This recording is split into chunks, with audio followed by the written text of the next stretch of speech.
So the first thing we're going to do today is deal with our basil. We're going to make a basil oil with our Vitamix blender. You don't have to have a Vitamix, but these things really get it done. What we're going to do is we're going to start out with a high heat oil. You can use canola.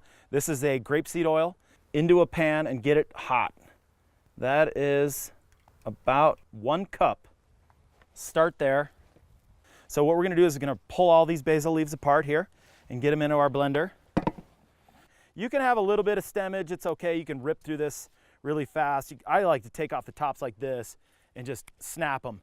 We're going to get our ice bath ready. This is kind of essential. Like I said, having everything ready to go. Little sack of ice. Into the water. Bowl in. So now we're going to check our oil again here. You can use a thermometer if you want. Go like 250. Our oil is ready. It's popping hot. All right. Lid on, put your hand there, make sure that this is on low. Now you want to go up in speed and blast it. Look at that beautiful color. When you stop seeing little pieces of green in there, it's ready. This thing really does its job. Okay, that was loud. So now what we're going to do is get that really fast into our cold metal bowl. The color on that is amazing. So what you're going to do is start whisking immediately.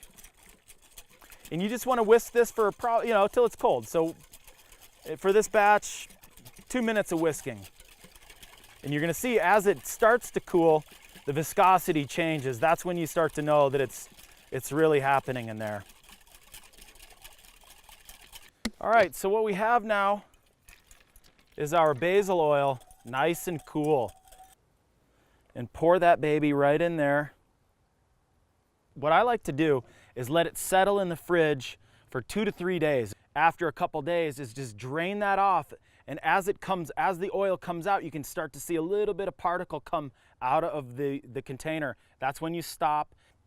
And that's the finished product. I love making vinaigrettes. Instead of doing like a regular oil, a canola oil, or even an olive oil, switch this for that, and you're going to be surprised at the depth of flavor in your vinaigrettes.